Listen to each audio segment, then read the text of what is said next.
At 13, my parents starved me saying, "You don't deserve food if you can't pay for it." Then they tried extorting rent at 15, so I called CPS and ruined their lives. Hey Reddit, I'm posting this because I know there's some kid out there eating crackers in his room while his parents order DoorDash in the next room, and he thinks that's just how life is. It isn't. If he keeps his head and plays it patient, they can't hide from it forever. I, 17 male, have parents who had exactly one talent between them, looking like they had it together. My dad sold medical devices, good money, company car, expense account he treated like a personal ATM. My mom hadn't worked in years, but somehow always had fresh nails and a rotating collection of throw pillows from Home Goods. From the outside, we looked like a solid middle-class family in the suburbs outside Charlotte. That whole thing cracked the week I turned 13. I came home from school needing supplies for a history project, poster board, markers, the usual stuff. My mom was on the couch scrolling her phone next to a pile of shopping bags from TJ Maxx. I asked if she could take me to Walmart, and she didn't even look up. Just said I was old enough to figure it out. Her and my dad had decided I needed to learn how the real world works. Then she hit me with this whole speech about how kids my age in other countries were supporting entire families, and American children were soft because parents coddled them instead of building character. Within a month, they stopped buying me lunch money, then school supplies, then clothes.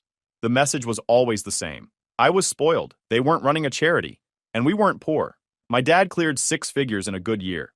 They went out to eat 3-4 times a week. They had the money. They just decided I wasn't worth spending it on. So I adapted, picked up odd jobs, washed cars for $10, cleaned gutters for 20, figured out how to make ramen 6 different ways, and which gas station on Route 4 sold day-old sandwiches for $1 after 8 p.m.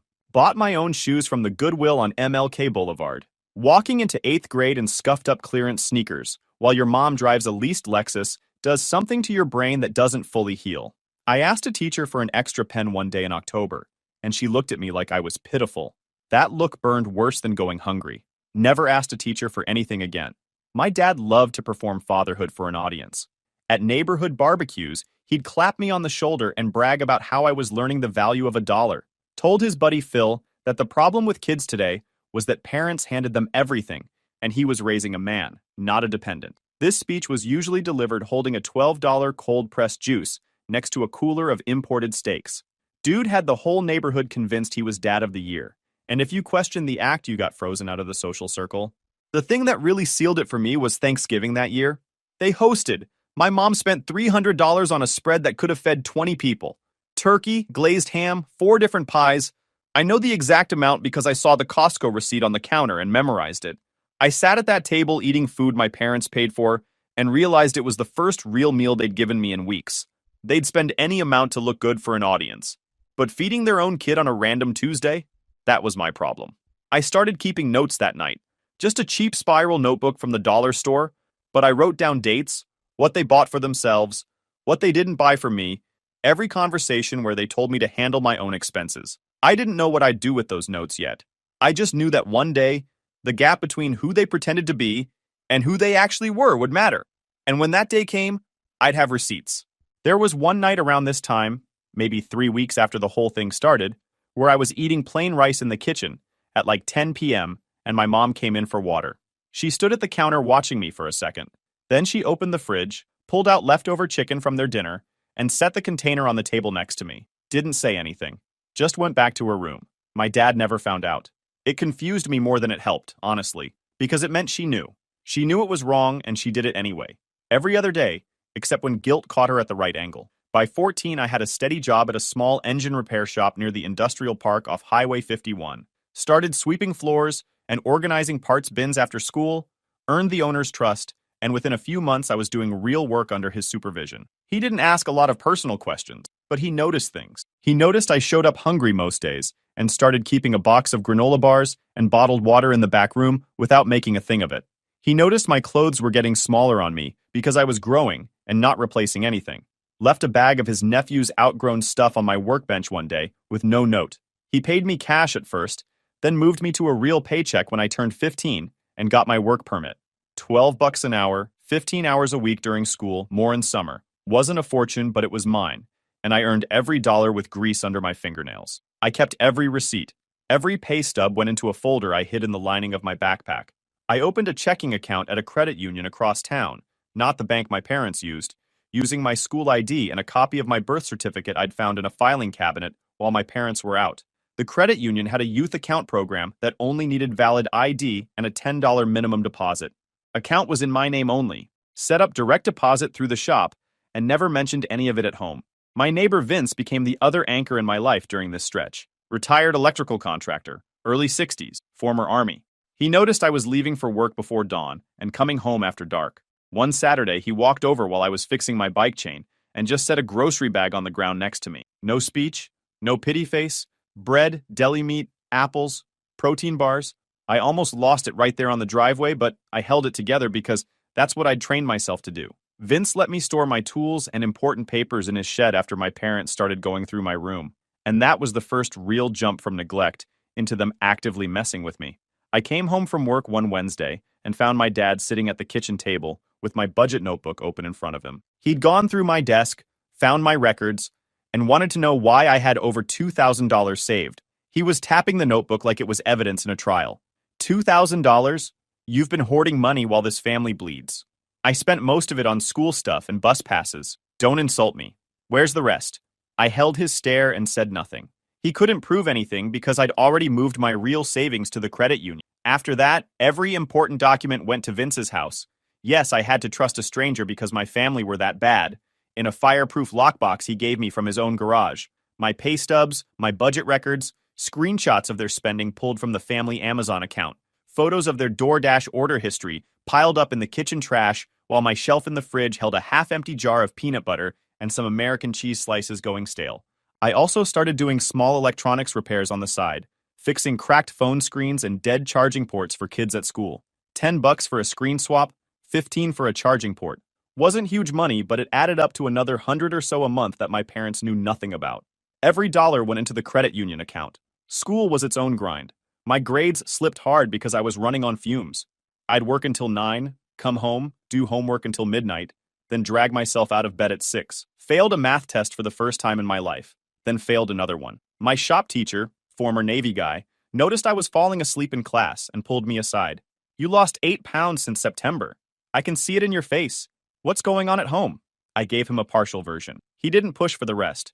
He started letting me use his classroom during free periods to catch up on assignments and connected me with the school's free tutoring program. He also just started keeping an eye on me in a way that felt protective without being smothering, checking my attendance, tracking my weight, noting stuff in his own records. Meanwhile, my parents were perfecting their public image like it was a sport. Church every Sunday morning, front row, matching outfits. My dad joined the HOA board. My mom volunteered at the school book fair and posted about it on Facebook like she was saving the world. They looked like parents of the year from the outside while I ate rice and hot sauce for dinner 3 nights a week. I made a mistake around this time that actually cost me. Left my phone unlocked on the kitchen counter while I was in the bathroom, and my mom saw a text from my boss about my upcoming work schedule. It mentioned my hourly rate and estimated monthly earn. She told my dad. That night, they sat me down at the kitchen table and told me that since I was earning adult money, I needed to start acting like an adult member of the household. They wanted $400 a month. I was 15 years old. My dad had typed up an actual document on his laptop, printed it on white computer paper with a header that said, Household Contribution Agreement, in bold. $400 a month plus a share of utilities, effective immediately. Signature line at the bottom with a date field. He held it out with a ballpoint pen, like this was a normal business deal, and not a grown man trying to shake down his own kid. But here's the part that actually hurt. Because my mom had seen the text, she also told him about the side work, the electronics repairs, which meant kids at school found out I'd been exposed, and a few of them stopped bringing me their phones, lost maybe half that side income overnight. Not because of anything I did wrong, but because a 15-year-old's phone repair business doesn't survive when people think your parents might show up asking questions. That stung. I did the math on the rent demand while they watched me. Between the shop and what was left of my side work, I cleared maybe $600 on a good month after taxes. $400 in rent plus utilities would leave me less than $150 for food, clothes, school supplies, and everything else my parents had stopped covering years ago. It just wasn't possible. I told them I needed a few days to think about it. My dad slammed the pen down. A few days? Real men don't need a few days to help their own family. My mom's voice cracked on cue. We gave you everything, and you can't even do this one thing? You just remodeled the bathroom, I said. Rainfall shower head. New tile. You're not struggling. That shut them up long enough for me to get to my room and lock the door. I called my boss that evening. He listened without interrupting, which was his way. And when I finished, he went quiet for a second. Kid, you need someone with a law degree, not a wrench. That one sentence changed everything. Next day after school, I went to the public library downtown and used their computer to search for legal aid in the county. Called 3 numbers and got voicemail, automated menus, and 1 disconnected line. The 4th one connected me to a receptionist who said minors couldn't request services without a parent or guardian present, and hung up before I could explain. I almost quit right there. But I went back the next day, called the same number, asked for a supervisor, got transferred twice, sat on hold for 40 minutes, and eventually reached a woman at the county legal assistance office. She was sharp, direct, and clearly buried under a caseload that could fill a warehouse. She asked specific questions: how old I was, what state we lived in, what my parents provided versus what they didn't. When I described the rent contract, her tone shifted. She explained the basics. Parents in North Carolina have a legal obligation to provide food, shelter, clothing, and medical care until 18. They can't charge rent to a 15-year-old. She told me to keep documenting and she'd draft a formal letter laying out their legal obligation. She also told me straight up. She had dozens of active cases and couldn't be my personal attorney. There'd be stretches where she wouldn't be available. I needed to be realistic about that. The letter arrived by certified mail 4 days later. I wasn't home when it came, but I knew the second I walked through the front door because the air in the house felt different. My dad was sitting at the kitchen table with the letter unfolded and his hands flat on the surface, knuckles white. My mom stood behind him with her arms crossed tight, eyes rimmed red. My dad didn't yell. That was scarier than yelling. He spoke in this low, controlled voice. "You got a lawyer involved. In our family." I didn't respond. "You have no idea what you've started." My mom added that people would find out and think they were terrible parents. I stood there with my backpack still on, held eye contact with my dad until he looked away, then walked to my room. Could hear them arguing with each other through the walls for 2 hours, each blaming the other for letting things get this far. The rent contract quietly disappeared from the kitchen counter. But the war was just getting started. My dad put a keyed padlock on the pantry within a week. Only he and my mom had keys. The fridge stayed open, but they started buying only raw ingredients that needed stuff from the locked pantry to actually cook. Like, frozen shrimp means nothing when you can't get to oil, seasoning, or rice. Food existed in the house but was useless to me, and they could point to a stocked fridge if anybody ever asked. They watched my schedule like hawks. My mom started calling the shop to check my hours, framing it as a concerned mom keeping tabs on her hardworking son. My boss played along but pulled me aside after the 3rd call. "Your mom called again. Wanted to know if you worked last Saturday and how much you made. I told her you swept floors for a few hours. She's fishing, kid. Be careful." They went through my room at least twice a week. I know because I started leaving tells. A strand of hair across a drawer. A pen at a specific angle. The tells got moved every time. Then my dad canceled my health insurance by not paying the premium on the family plan. I found out when the school nurse couldn't process a visit for a cough that wouldn't quit. That same week, somebody slashed my bike tires at the shop overnight. Security camera footage was too dark to ID anyone. Replacing those tires cost me $60 I needed for food. I tried calling my legal aid contact about the insurance. Got her voicemail 3 days straight. On day 4, I finally reached her. She'd been in court all week on another case. She sent a letter and my parents put the insurance back within 9 days. But those 3 days of radio silence when I needed help?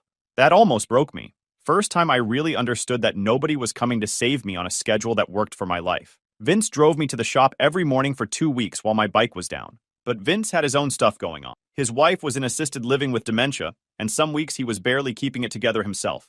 There were days he'd drop me off, and I could tell he'd been crying. I started walking the 3 miles to work on days he looked rough, even when it meant showing up late. On those walks, I'd stop at a gas station, and the clerk started slipping me an extra sandwich sometimes without saying a word. Anyway, the worst hit came when I got home one Friday and found my dad had gone through my room again, this time finding a backup drive with copies of my documentation. He was sitting at the kitchen table with it in front of him. "You're keeping files on your own parents." His voice was ice. "Like we're criminals. It's school projects." He leaned forward. "Don't lie to me. I read every file on this thing. Delete all of it. Tonight. Or I take your phone, your laptop, and you can earn them back when you remember who pays for the roof over your head." He took them. All of it. Phone, laptop, gone for 2 weeks. What he didn't know was that the important stuff was backed up to the cloud and stored at Vince's house. But I lost about 3 weeks of recent documentation I hadn't transferred yet. That was on me. I'd gotten lazy, and it cost me a real chunk of evidence. After that, I backed up daily using the library computers, but the gap in my timeline bothered me for months. Then my dad got fired. Not laid off, fired for cause. Something about falsified expense reports, which tracked perfectly with a guy who'd been inflating his lifestyle on paper for years. Suddenly, our household was down to one income, my mom's part-time retail gig, and a mortgage that needed two real salaries. My dad burned through their savings in 6 weeks. I know because my mom left their bank statement on the printer, and I photographed every page. My mom was different during this stretch, quieter. I caught her sitting at the kitchen table one morning, staring at nothing, and when she noticed me, she said, "This isn't what I wanted." Not to me exactly, more like she was saying it out loud for the first time. Then she got up and started making coffee like it hadn't happened. But I heard it, and I filed it away. My dad showed up at the shop one afternoon, no warning, walked right past my boss into the service bay where I was working. "You think you're a big man now? Making money? Keeping secrets from your own father?" I kept my hands on the engine, didn't look up. "I'm out there killing myself trying to keep a roof over your head, and you're in here playing mechanic like you don't owe us a dime. You're a parasite." Two customers were standing like 6 feet away. One had her phone out. My boss stepped between us. "You need to leave. Now." "That's my kid. I have every right." "You have the right to walk out that door before I call the police. Pick one." My dad kicked over my toolbox on the way out. Sockets and wrenches scattered across the concrete floor. My boss filed a police report that same afternoon. The smear campaign kicked off the following week. My dad told people at church I was a troubled kid being manipulated by outside influence. My mom backed his story. She always did in public, whatever her private doubts were. Worked on some people. A few neighbors stopped waving. But my shop teacher noticed the shift and started documenting what he saw. My weight still dropping. The dark circles. The gap between my parents' public story and what was obvious to anyone actually paying attention. He reported his concerns through proper channels, which triggered a mandated reporting thing under state law. I found out when the caseworker called my cell 2 days later. The caseworker was overworked and running on autopilot. My case was one of probably 40 on her desk. She scheduled a home visit and told me to have my documentation ready. I spent that week prepping. Every photo, receipt, screenshot, and dated notebook entry went into a 3-ring binder organized by date. Half my documentation never made it in. The library printer was down for days, and I ended up at a FedEx spending $18 of my own money to print proof my parents wouldn't feed me. I was mostly on my own for this one. My parents staged the house like an open listing. Deep cleaned every room, stocked the fridge, took the padlock off the pantry. My dad wore a button-down and used his sales voice. And honestly, the first visit didn't go great for me. The caseworker saw a clean house, a full fridge, 2 parents performing their hearts out. She pointed at the screw holes where the padlock had been, and my dad didn't miss a beat. "Had a rodent issue last spring. Squirrels got into the pantry through the attic. We sealed it up, but the holes are still there. Been meaning to patch that." She wrote it down without pushing back. My parents rattled off details about my school schedule, close enough to sound credible, not quite right on any of it. The caseworker said the case would stay open, and she'd return in 3 weeks. But her tone said she was checking a box before moving to the next house on her list. I went to Vince's shed after that visit and punched a workbench until my knuckles bled. 3 years of keeping records, and the system looked at my parents' clean kitchen and shrugged. Vince found me there 20 minutes later, bandaged my hand without a word, and said, "One visit doesn't close a case. You know that." He was right, but it didn't feel like it that night. After the visit, my parents held the performance for about 10 days. Then old habits crept back. The padlock didn't go back up, but my mom started buying food I was allergic to and claiming she forgot. My dad picked up his nightly interrogations about my income, right where he left off. They couldn't help it. Control was their whole operating system. I tracked their finances through the bank statements my mom kept leaving on the printer. Credit card debt climbing fast. My dad's unemployment checks barely covered minimums. They were maybe 4 months from defaulting on the mortgage, and too proud to admit it. Around this time, I also started quietly reaching out to extended family. I sent my cousin a long text explaining what was really going on. He called me back an hour later. "I don't know, man. Your dad seems pretty normal at family stuff. You sure you're not just upset about the rules?" That hurt, but he agreed to keep his eyes open. I just wanted one person who'd heard my side. My mom had another crack in her armor around this time. I was doing homework at the kitchen table late one night, and she came in to get water. Stood there for a minute, then said quietly, "Your father wasn't always like this." I didn't respond. She added, "I don't know when it changed." Then she went to bed. It wasn't an apology. It wasn't enough, but it was something real from a woman who'd spent years performing alongside my dad. The unannounced visit came on a Tuesday, while my dad was at a job interview and my mom had called in sick. The caseworker found my mom home in pajamas at 2 p.m. with an empty fridge, a pantry back down to nothing, and my bedroom door removed from its hinges. My dad had taken it off the weekend before as punishment for my attitude. No door meant no privacy, no way to change clothes without being visible from the hallway. The caseworker looked at the empty hinges. "Where is your son's door, ma'am?" My mom's eyes darted. "My husband. It was warped. He took it off to fix it." "When?" Last week, I think." "And the pantry. Last time I was here, it was fully stocked. We just haven't been to the store yet this week." The caseworker didn't argue. She just photographed the missing door, the empty pantry, the fridge contents. Everything she needed was right there in front of her, without the performance in the way. She called me after, and her tone was completely different, told me things were being escalated. That night was the worst it ever got. My dad came home and my mom told him about the visit. I was in my doorless room listening to him go from quiet to volcanic in about 30 seconds. He stormed down the hall, red-faced, veins standing out in his neck. "You did this," voice shaking. "You brought the government into my house." I said nothing. "The second you turn 18, everything you own goes on the lawn. You are dead to me." I looked at him and gave him nothing. Silence was the one thing my dad couldn't fight. He grabbed my desk chair and hurled it into the drywall hard enough to punch a hole through. Plaster dust just hung in the air. Then he stood there breathing hard, staring at the hole he'd made. And for maybe 2 seconds, his face did something I'd never seen. This flash of something that looked almost like horror at himself, like he could see what he'd become from the outside for one brief second. Then it was gone. He stormed out the front door and didn't come back for hours. Next morning, I showed Vince the cracked wall. He photographed it with timestamps. I reached my legal aid contact, she called back same day for once, and told me to file a police report. The officer who took my statement was young and clearly uncomfortable, but he filed it. 3 days later, my parents made their last play.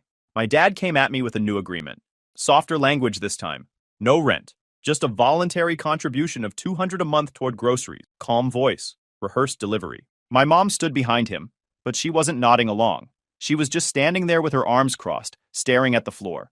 I pulled out my own document. 3 pages, mostly written myself using a template my legal aid contact gave me because she was tied up in court again. It laid out every documented incident from the past 3 years: food deprivation, padlocked pantry, insurance cancellation, workplace harassment, property destruction.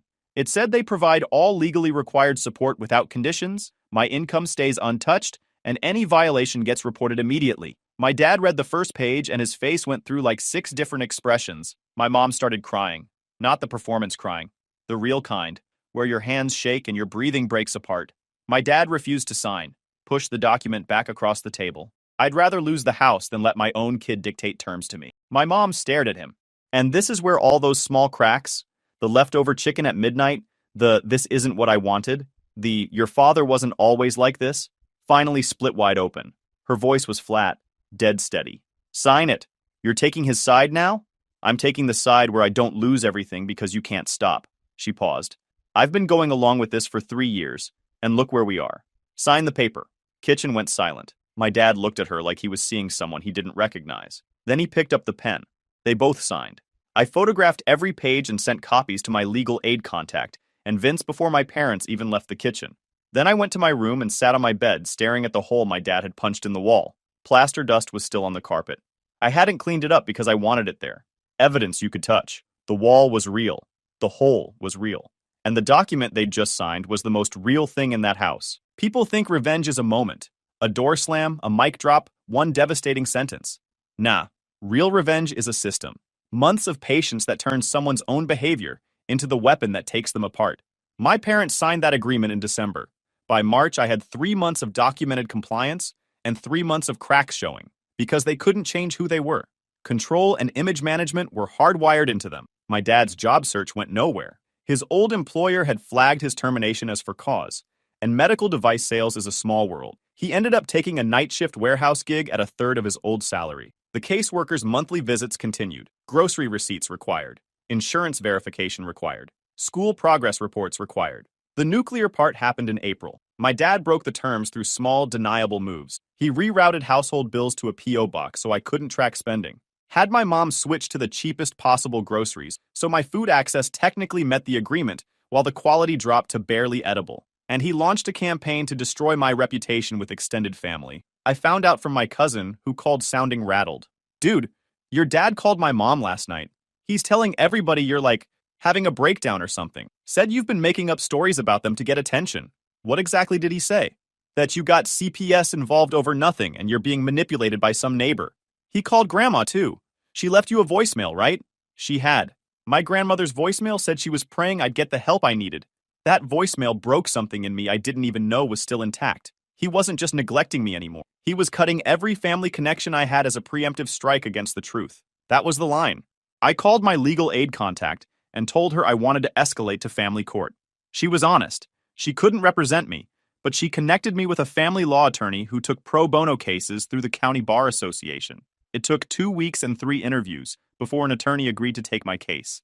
Longest 2 weeks of my life. The filing triggered an investigation that required my parents to hand over financial disclosures, parenting plans, and character references. When they listed church friends and HOA contacts as references, those people got phone calls from a court-appointed investigator. Suddenly, the private fiction they'd maintained for years was being looked at by somebody with subpoena power. My dad's references destroyed him. 3 of them independently mentioned that he'd called me mentally unstable.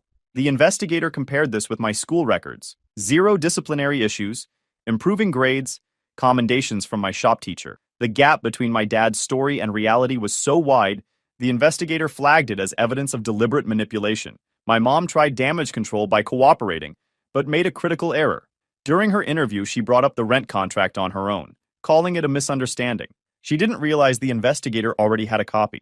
When confronted with the actual document demanding $400 a month from a 15-year-old, she admitted my dad wrote it, that she'd gone along with things she shouldn't have, and that things at home had been worse than anyone knew. That cracked their united front for good. The family court judge reviewed everything in June. All of it. The binder, the photos, the letters, the police reports, the CPS records, the investigator's findings. Judge ordered mandatory parenting classes for both of them, continued CPS monitoring for 12 months, and appointed a guardian ad litem to oversee my welfare. The judge also issued a formal finding that both parents had engaged in financial neglect of a minor child. That went on their permanent record with family services. My dad sat in that courtroom and listened to a judge call him a neglectful parent while a court reporter typed every word. My mom sat next to him with her hands in her lap. Neither of them looked at me. Their social circle dried up after that. Church friends crossed the street at the grocery store. The HOA removed my dad from the board. The mortgage became impossible on his reduced income, and by August they'd listed the house, selling at a loss to avoid foreclosure. The house they'd used as a prop for their perfect family act went to a young couple for $20,000 less than what they owed. They moved into a 2-bedroom apartment on the other side of town.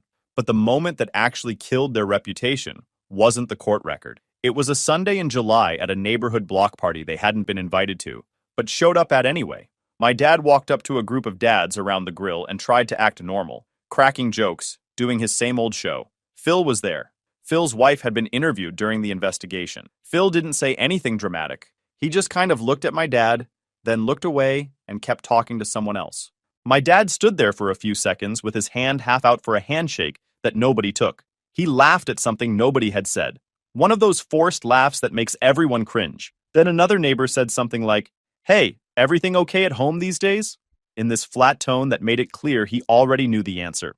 My dad started saying something about privacy and family business, but he was talking to backs that had already turned. Nobody yelled. Nobody made a speech. They just stopped including him like he'd already left. My mom tugged his arm after about 2 minutes of him standing on the edge of the group, trying to find an opening that didn't exist, and they walked back to the house. Sometimes the quietest rejection cuts deepest. My cousin eventually came around. After the court findings reached the family, he told me a bunch of relatives had quietly apologized to each other for believing my dad's version. My grandmother never called me directly, but my cousin said she stopped talking to my dad entirely. The final confrontation came in September. I was 16. Got accepted into a dual enrollment program at the community college. My boss had given me more responsibility at the shop. Vince helped me open a savings account earmarked for college, with over $4,000 in it. Most of it earned at the shop, some from the electronics work I'd rebuilt after the initial hit. My shop teacher wrote me a recommendation letter. I was at the kitchen table doing homework when my dad sat down across from me. He looked 10 years older than he was, worn through. My mom stood in the doorway behind him. He cleared his throat like he'd practiced this. Things got out of hand, on all sides. I think we can agree on that. I didn't look up from my textbook.